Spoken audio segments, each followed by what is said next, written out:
Bharatiya Janata party और शिरोमणि अकाली दल के बीच चुनावी गठबंधन नहीं हो रहा है। कांग्रेस इसको कैसे देखती है? इस बातचीत के लिए हमारे साथ मौजूद हैं कांग्रेस के प्रवक्ता अर्शप्रीत खड़ियाल। खड़ियाल जी, बार बार मुलाकातें होती रही नेताओं की, स्टेट लेवल पे भी और राष्ट्रीय स्तर पर भी, लेकिन वो हकीकत नहीं बन पाया और अब भारतीय जनता पार्टी ने घोषणा कर दी है कि हम लोग अकेले ही चुनाव लड़ेंगे। आप इसको कैसे देखते हैं?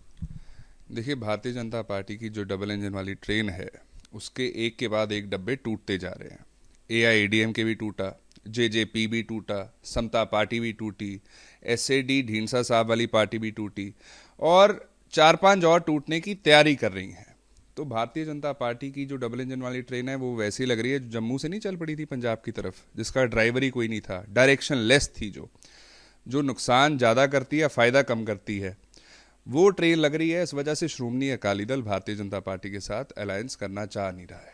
दूसरी बात यह है कि श्रोमणी अकाली दल वो पार्टी है जिसने कहा था अनिल विज जी पे एफआईआर होनी चाहिए किसानों के इशू पे। तो एक साइड पे एफआईआर कह रहे हो, दूसरी साइड पे कंसिडर कर रहे हो अलायंस, फिर मन भी नहीं मान रहा है। क्योंकि इशू पता है क्या है साहब, श्रोमणी अकाली दल कह रहा है कि डबल इंजन का सामने वाला इंजन मुझे बनने दो, हमें सीटें ज़्यादा दे दो। बीजेपी कह रहा है नहीं, डबल इंजन का सामने वाला इंजन हमें बनने दो, हमें सीटें ज़्यादा चाहिए। अब साहब ये दुविधा में पड़े क्यों? एक के पास 1.5 सीट है पंजाब में, दूसरे के पास 2.5 सीट है पंजाब में। 0 + 0 जैसे = 0 होता है, वैसे इनकी एग्जिस्टेंस है पंजाब में। सो दुविधा यहाँ पे आ चुकी है कि अब ये फैसला कर नहीं पा रहे हैं। फिर तीसरा ये है कि भारतीय जनता पार्टी और श्रोमणी अकाली दल का पहले भी जब गठबंधन था तो ये अलग क्यों हुए थे? किसानों के इशू की वजह से। 6 वादे जो भारतीय जनता पार्टी ने किए वो आज तक अनडिलीवर्ड पड़े हैं। तो ये किस मुंह से अलायंस कर सकते हैं, उनके साथ गठजोड़ कर सकते हैं? दूसरा ये है कि एमएसपी का इशू आज भी रिजॉल्व नहीं हुआ। फिर किसानों को मुआवजा आज तक नहीं दिया गया, डेट वेवर नहीं दिया गया, केस वापस नहीं लिए गए और सारे इश्यूज अनटच पड़े हैं। फिर भारतीय जनता पार्टी और श्रोमणी अकाली दल में सिमिलैरिटीज बहुत है, लेकिन पंजाब में दोनों की सीटें एक जैसी, ओपिनियन पोल भी दोनों को एक जैसा रिजल्ट दे रहे हैं, 0 से 2, 0 से 2। इनकी सोच भी एक जैसी, पंजाब के खिलाफ, पंजाब विरोधी, किसान विरोधी। वैसे कहेंगे हम देश के किसान के साथ हैं, किसान हितैषी हैं, है दोनों किसान विरोधी। श्रोमणी अकाली दल ने खेती कानून के हक में वीडियोस बनाई, बीजेपी खेती कानून लेके आई थी जिसकी वजह से 700 किसान शहीद हुआ था। तो अब बीजेपी को देखा है श्रोमणी अकाली दल ने कि गांव में घुसने नहीं देते पंजाब में, इस वजह से। और श्रोमणी अकाली दल को है कि जो थोड़ा बहुत आधार बचा है, 1-1.5 सीट हमारी आती है, ये ना हो कि बीजेपी के साथ हाथ मिलाएं और 0 पे आ जाएं। तो देयरफॉर ये अलायंस होगा भी नहीं। अगर हो भी जाए तो हमें कोई फर्क नहीं है, क्योंकि मैंने आपको जैसे बताया 0 × 0 0 है, तो हमें तो ना तो फर्क पड़ता है साहब। और ये डबल इंजन जो है ये बहुत जल्दी क्रैश होता आपको नजर आएगा। नफरत की दुकान को जैसे हमने हिमाचल, तेलंगाना और कर्नाटका में बंद किया है, देश में बहुत जल्द बंद करेंगे। चुनाव घोषित हो चुके हैं और टिकटों की अनाउंसमेंट हो रही है। कांग्रेस ने अभी तक अपनी टिकटें घोषित नहीं की है, तो कैसे गढ़ बचाएंगे? क्योंकि पिछली बार तो आपने अच्छा प्रदर्शन किया था, 8 सीटें जीती थी। जी देखिए, बात है, आपने सुना होगा गुड थिंग्स टेक टाइम। तो अच्छी चीज़ों को वक्त लगता है, और ख़ास करके जब आप अपने एलाइज को साथ ले करके चलते हैं। हमारा नॉन डेमोक्रेटिक अलायंस तो है नहीं कि किसी को पूछना नहीं, किसी को बताना नहीं, कोई मीटिंग नहीं करनी, चर्चा नहीं करनी, सीधा फैसला थोप देना जैसे बीजेपी करती है। हम साहब कलेक्टिवली फैसला लेते हैं। लोकतंत्र सिर्फ कहने को नहीं है, प्रैक्टिस किया जाता है, freedom of speech and expression practice किया जाता है और उसके आधार पे फैसले लिए जाते हैं। अब भारतीय जनता पार्टी ने तो टिकटें दे के देख ली, छोड़ गए ना बहुत सारे लोग। जिनको टिकट दी है वही नहीं इलेक्शन कंटेस्ट करना चाहते। एक्स एमपी, सिटिंग एमपीज छोड़ के बीजेपी को राजस्थान, हरियाणा में और स्टेट्स में कांग्रेस पार्टी में शामिल हो रहे हैं। वो क्यों हो रहे हैं? क्योंकि बीजेपी डूबता जहाज है। भारतीय जनता पार्टी की डबल इंजन वाली ट्रेन जल्दी क्रैश होने वाली है, ये दिखाई दे रहा है। हवा का रुख इंडिया ब्लॉक की तरफ का है और इस वजह से घबराहट में, बौखलाहट में ये कभी हेमंत सोरेन जी को टारगेट करते हैं, अरेस्ट कर लेते हैं, केजरीवाल जी को अरेस्ट कर लेते हैं, कांग्रेस पार्टी के खाते फ्रीज कर देते हैं। और ये फ्रीज सारा कुछ, ये जो 3 मैंने आपको उदाहरण दिए, ये तो कम है। जैसे जैसे दिन कम रहते जाएंगे इलेक्शन को, वैसे वैसे अरेस्ट, वैसे वैसे खातों का फ्रीज होना बढ़ता जाएगा। आईटी, सीबीआई के द्वारा बीजेपी कैंपेन करती है, एनफोर्समेंट ऑफ डिक्टेटरशिप करती है। दूसरा ये है कि मैं एक ही सवाल करूंगा भारतीय जनता पार्टी से कि केजरीवाल साहब का मसला है 2021 का, दिल्ली लिकर पॉलिसी का। 21 में नहीं अरेस्ट किया, 22 में नहीं किया, 23 में नहीं किया, 24 में। हेमंत सोरेन जी का मसला बहुत पुराना है, तब नहीं अरेस्ट किया। हमारे जो खातों का मसला है वो 18-19 का है, तो 19 में नहीं फ्रीज हो गए हमारे खाते, 20 में, 21 में, 22 में, 23 में, 24 में, जस्ट वो लोकसभा इलेक्शन फ्रीज करने थे आपने।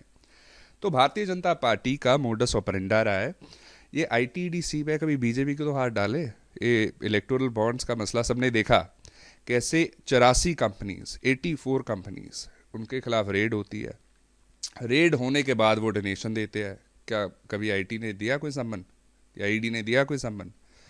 फिर उसके बाद देखा जाता है क्विड प्रो को। अराउंड 20 से 24 के लगभग कंपनीज हैं जिन्होंने आज फर्ज कीजिए डोनेशन दिया, कुछ दिनों बाद उन्हें प्रोजेक्ट मिल जाता है। वहाँ तो कोई नोटिस नहीं दिखा, वहाँ तो कोई अरेस्ट नहीं हुआ। और बीजेपी के पास ऐसी कोई वॉशिंग मशीन, सर्फ एक्सेल है जो भारतीय जनता पार्टी जिसका इस्तेमाल करती है, सारे दाग धुल जाते हैं जैसे बीजेपी में लीडर आ जाए। तो देखिए, देश देख रहा है और देश इन्हें जवाब देगा।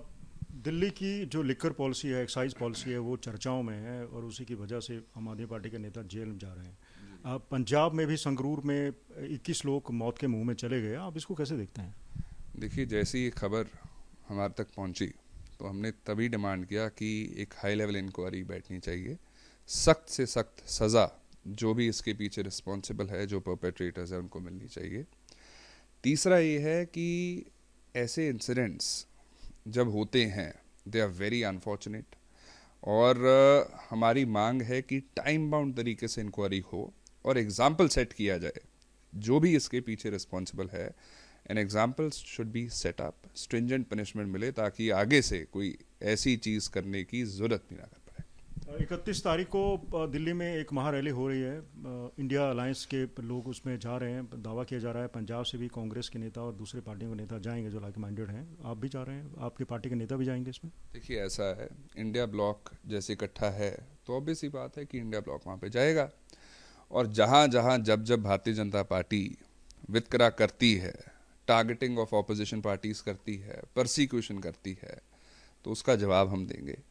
अब भारतीय जनता पार्टी को मैं तो एक ही चीज़ पूछूंगा, अगर आप एंटी करप्शन हो तो ये तो बता दो, नारायण राणे, मुकुल रॉय, शुभेंदु अधिकारी, हिमंता बिस्वा शर्मा, जिनके खिलाफ केस चल रहे थे, वो आपकी पार्टी में कैसे शामिल हो गए और कैसे दाग सारे धुल गए? ये कौन से प्लैनेट से इन्होंने वॉशिंग मशीन मंगाई है, ज़रा हमें भी बताएं।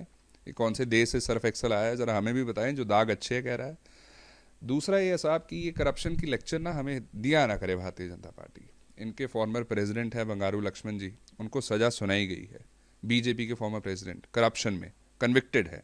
फिर मिजोरम के जो इकलौते एमएलए थे उनको करप्शन केस में सज़ा सुना दी गई है, कन्विक्शन हो गई है। तो ये Bharatiya Janata party should practice what they preach. और हम तो ये बात कहेंगे साहब कि देश की ऐसी कोई ऑपोजिशन पार्टी नहीं है जिसके खिलाफ आईटी, ईडी, सीबीआई की रेड ना हुई हो। अब आप देखिए आंकड़े क्या कहते हैं। 95% केस जो ईडी सीबीआई रजिस्टर करती है वो ऑपोजिशन पार्टीज के खिलाफ होते हैं। यह आंकड़ा अपने आप में सब कुछ बता देता है आपको। फिर कन्विक्शन रेट क्यों कम हो रहा है? अगर आप केस दर्ज कर रहे हैं और केस सही है तो फिर सज़ा तक क्यों नहीं पहुंच पा रहा है? तीसरा ये है कि इंडिया ब्लॉक जो है that is a force to be reckoned with. आपने देखा इन्होंने बार बार हमें टारगेट किया। पहले तो पार्लियामेंट में जब 150 एमपी सस्पेंड किए, उनमें से 2/3 इंडिया ब्लॉक के एमपीज थे। 50% राज्यसभा में, 33% लोकसभा में। फिर उसके बाद रेड्स का मसला, एक्शन का मसला, एफआईआर का मसला, अरेस्ट का मसला, खाते फ्रीज करने का, ये अभी जैसे जैसे दिन कम रहते जाएंगे वैसे वैसे ये बढ़ता जाएगा। ये बीजेपी की एक लिस्ट तैयार की गई है, एक मोडस ऑपरेंडा है। अब काम तो है नहीं दिखाने को, अपनी लकीर तो बड़ी कर नहीं पाए 10 सालों में, दूसरे की लकीर छोटी करने की कोशिश कर रहे हैं, लेकिन इसका फायदा कोई नहीं होगा। चिब्बरवाल जी, माफ़ कीजिएगा, खडियाल जी, मेरा आखिरी सवाल ये है कि पिछले बार आपने 8 सीटें जीती थी पंजाब में 13 में से, और अब की बार कुछ नेता आपकी पार्टी से किनारा कर गए, वो चले गए हैं, चाहे वो प्रीनीत कौर हों, राजकुमार चब्बेवाल हों, उनको दूसरी पार्टियों ने टिकट भी दे दी, हालांकि प्रीनीत कौर को अभी टिकट नहीं मिला है। तो आप इसको कैसे देखते हैं, अपना गढ़ कैसे बचाएंगे? और दूसरा मेरा सवाल ये है कि शिरोमणि अकाली दल और भारतीय जनता पार्टी के बीच में जो गठबंधन नहीं हुआ, कांग्रेस उसमें कोई फ़ायदा दिख रही है? देखिए, ऐसा है, जहाँ तक बात की आपने सीटें जीतने की पंजाब में 13-0 होने जा रहा है। कांग्रेस पार्टी स्वीप करेगी। जितने पोल्स हुए हैं, मूड ऑफ द नेशन से लेके और एबीपी से लेके और ओपिनियन पोल्स जो हुए हैं, लगभग सब ने कांग्रेस पार्टी को पहले नंबर पे रखा है। तो बात यह है साहब कि लोगों का जो मूड है, जो मूड ऑफ पंजाब है, मूड ऑफ पंजाब ये है कि कांग्रेस पार्टी ने काम किया था जब हमारी सरकार थी, चाहे एजुकेशन था, चाहे हॉस्पिटल्स थे, मेडिकेयर था, हमारे रैंक भी नंबर 1 आते थे पूरे देश में स्कूल्स के, हमारा हॉस्पिटल का इंफ्रास्ट्रक्चर भी बहुत अच्छा था, और ऐसे इंसिडेंट्स जो आजकल हो रहे हैं वो भी हो नहीं रहे थे, लॉ एंड ऑर्डर के और इंसिडेंट्स जो हमें देखने को मिले। दूसरा ये है श्रोमणी अकाली दल और Bharatiya Janata party. SAD BJP का पहले अलायंस ऑफिशियल होता था, आजकल अनऑफिशियल है, हो सकता है कुछ टाइम बाद फिर ऑफिशियल कर दें। श्रोमणी अकाली दल ने पहले बीजेपी का जे हटा के एस कर दिया, फिर बीएसपी का एस हटा के फिर जे करने की तैयारी कर रहे हैं। कोई तो स्टैंड रखो। नहीं, आपको ये लग रहा है कि हो सकता है एक रणनीति के तहत अकाली दल और भारतीय जनता पार्टी अलग अलग चुनाव लड़ें, जैसे कि हरियाणा में एक स्ट्रैटेजी देखी जा रही है कि जेजेपी और भाजपा अलग अलग चुनाव लड़ रही है और बाद में अगर सीट बीट आ गई तो फिर से गलबहियां डाल लें? देखिए, ऐसा ये तो श्रोमणी अकाली दल और भारतीय जनता पार्टी जानते हैं, लेकिन बात यह है कि फ़ायदा कोई नहीं होगा, क्योंकि दोनों का आधार खत्म हो चुका है पंजाब में। श्रोमणी अकाली दल का तो पंजाब से बाहर भी खत्म हो चुका है, बीजेपी का होने वाला है जिस हिसाब से ये चल रहे हैं। दूसरा ये है कि श्रोमणी अकाली दल को मैं एक ही चीज़ पूछूंगा, आप इसको कंसिडर भी कैसे कर सकते हैं अलायंस को, गठजोड़ को? शुभकरण की शहादत को भुला दिया, जो जवान किसान शहीद हुआ। आपने भुला दिया प्रितपाल, जो हमारा जवान किसान कितने टाइम तक फट्टर रहा, इंजर्ड रहा, अस्पताल में रहा, जो बोल नहीं पा रहा था, उसको भुला दिया आपने 700 किसानों की शहादत भुला दी। पंजाब का आरडीएफ का, एनएचएम का, एससीए का पैसा रुका, बीजेपी ने रोका, भुला दिया वो भी। आपने भुला दिया, हमारे पंजाब की झांकी नहीं निकलने दी। पंजाब को एक भी वर्ल्ड कप का मैच तक नहीं मिला जब वर्ल्ड कप मैचेस हुए थे, और नरेंद्र मोदी स्टेडियम में फाइनल भी होता है। तो देखिए, जो पंजाब को बीजेपी का परिवार ना बनाना, मोदी का परिवार ना बनाना, उसमें शामिल ना करना, इसका जवाब पंजाब देगा। और दूसरा ये है कि इन्होंने बीजेपी के परिवार में ना तो कभी गरीबों को जगह दी, ना कभी किसानों को जगह दी, ना कभी पिछड़ों को जगह दी, ना कभी ऑपोजिशन रूल्ड स्टेट्स को जगह दी। इन्होंने अगर जगह दी तो कंपनीज, कॉर्पोरेट्स को, अमीरों को, पावरफुल को। अब जब देश ये देखेगा तो देश जवाब भी देगा। दूसरा साहब ये है कि भारतीय जनता पार्टी की जो नफ़रत की दुकान है, नफ़रत की दुकान को अब पंजाब ऐसा शटर लगाएगा कि ये शटर 20-25 साल खुलेगा नहीं, ऐसा ताला लगाएगा कि ये जल्दी ताला खुलने देंगे नहीं। शुक्रिया Khadiyal ji. Thank you so much. ये थे अर्शप्रीत खड़ियाल, जिन्होंने एक बहुत बड़ी बात कही है, खासकर ईडी और सीबीआई की कार्रवाई को लेकर, कि अगर मामले दर्ज होते हैं तो वो विपक्ष के नेताओं के खिलाफ होते हैं और उसमें कन्विक्शन बड़ी कम होती है, कन्विक्शन का रेट बड़ा कम है। दूसरी बड़ी बात उन्होंने ये की है कि पंजाब में पिछली बार भले ही कांग्रेस ने 8 सीटें जीती हो 13 में से, लेकिन अब की बार 13-0 होगा। हालांकि इस तरह का दावा आम आदमी पार्टी भी कर रही है कि 13-0 होगा।